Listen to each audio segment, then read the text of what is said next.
क्योंकि मशरिकी वस्ता पर हम सब की नज़र है, बल्कि दुनिया भर की नज़र है और क़याम अमन के लिए हर कोशिश की जा रही है। और डोनाल्ड ट्रंप अब की बार मशरिकी वस्ता के अंदर क़याम अमन के हवाले से हर मुमकिन कोशिश कर रहे हैं और ये कोशिश कितनी कामयाब होगी तो आने वाला दिन बताएगा। लेकिन रात देर गए वाइट हाउस में अहम तरीन इजलास हुआ है और यह इजलास डोनाल्ड ट्रंप और बेंजामिन नेतन्याहू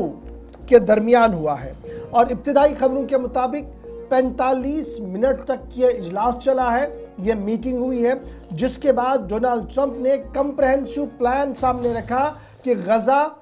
का जो कॉन्फ्लिक्ट है, जो फसाद गजा के अंदर चल रहा है, इसको किस तरीके से ख़त्म किया जा सकता है। एक बहुत बड़ा प्लान सामने रखा है, 20 नुकाती फार्मूला सामने रखा गया है कि गजा के अंदर क़याम अमन, गजा की बाज़ाबातकारी, गजा के कंट्रोल, गजा का मुस्तकबिल किस तरीके से होगा, फ़लस्तीन अथॉरिटी का क्या रोल होगा। इन तमाम मामला पर डोनाल्ड ट्रंप ने उस प्लान को सामने रखा है जो प्लान पिछले कई महीनों से ज़ेर समात था। ज़ेर समात अमेरिका व्हाइट हाउस के अंदर, बेंजामिन नेतन्याहू के अंदर, अरब दुनिया के अंदर, पाकिस्तान के अंदर, इस पर तमाम बातचीत हो रही थी। फाइनली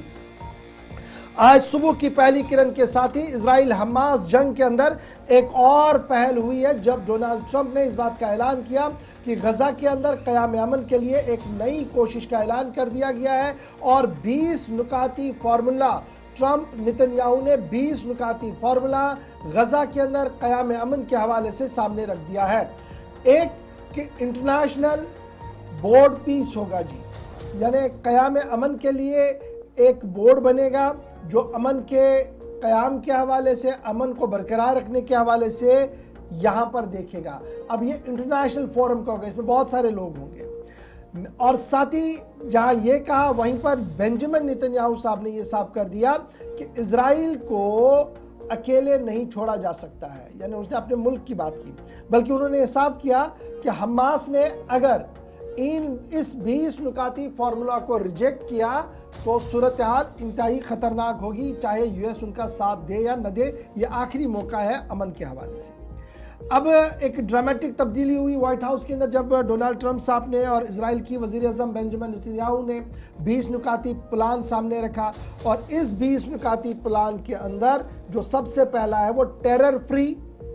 डीरेडिकलाइज जोन बनाना है इस पूरे गजा को, क्योंकि इनको खतरा यह है कि हमास रेडिकलाइज ऑर्गेनाइजेशन है और वो कुछ भी कर सकती है, कहीं हद तक भी जा सकती है, इसलिए सबसे पहले इसको डीमिलिटराइज करना है जी। प्लान के अंदर दूसरी बात जो सबसे बड़ी बताई गई कि एक तो रिडेवलपमेंट ऑफ एड्स, जो मैस्यू यहाँ पर अभी ज़रूरत है एड्स की, वो पहुँचाया जाएगा। इंफ्रास्ट्रक्चर और रिहेबिलिटेशन गजा के अंदर की जाएगी।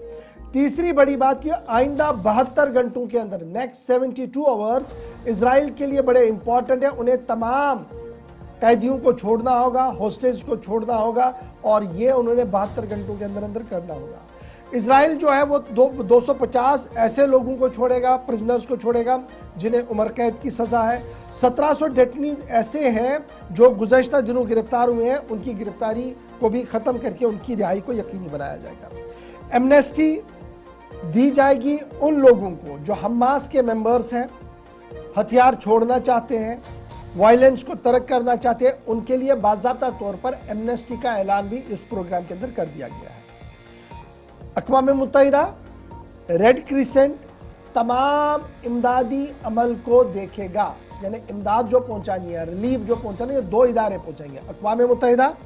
और रेड क्रिसेंट, यानी तुर्की का एक मेजर रोल यहाँ पर बन रहा है। रफा बॉर्डर को क्रॉसिंग के लिए खोलने का ऐलान कर दिया गया है इस प्लान के तहत और गजा गवर्नेंस शिफ्ट होगी जी, और ये शिफ्ट जो होगा ये बड़े मंसूबे के तहत होगा और बड़ा हिस्सा यहाँ पर एडॉप्ट किया जाएगा ताकि क़याम अमन हो सके।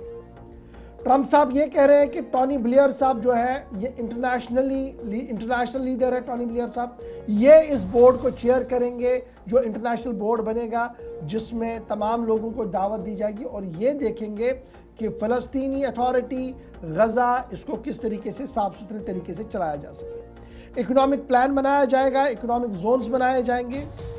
और किसी को भी गजा छोड़ने की इजाज़त नहीं होगी, यानी ज़बरदस्ती किसी को नहीं की जाएगी आप गजा चले छोड़ दीजिए, जैसे पहले हो रहा था पिछले कई दिनों से हम देख रहे थे। लेकिन जो जाना खुद चाहेगा या वापस आना चाहता है, दोनों के लिए रास्ते खोल दिए। जो गजा से बाहर जाना चाहता है उसको जाने की इजाजत, जो गजा के बाहर है वापस आना चाहते हैं उनकी गारंटी दी जाएगी कि वो वापस आ सकते हैं। लेकिन हमास मिलिट्री इंफ्रास्ट्रक्चर को डिसमेंटल किया जाएगा, गजा को एक पीसफुल जोन बनाया जाएगा। ये वो 20 बड़ी बातें हैं जो डोनाल्ड ट्रंप ने दुनिया भर के सामने रखी है। और ये बड़ी खबर इस वक्त सबसे अहम है कि गजा के अंदर क़याम अमन के हवाले से Benjamin Netanyahu, Donald Trump white house में मिले, मुलाकात के बाद गजा के अंदर अमन किस तरीके से कायम करना है, 20 नुकाती फॉर्मूले को सामने रख दिया है।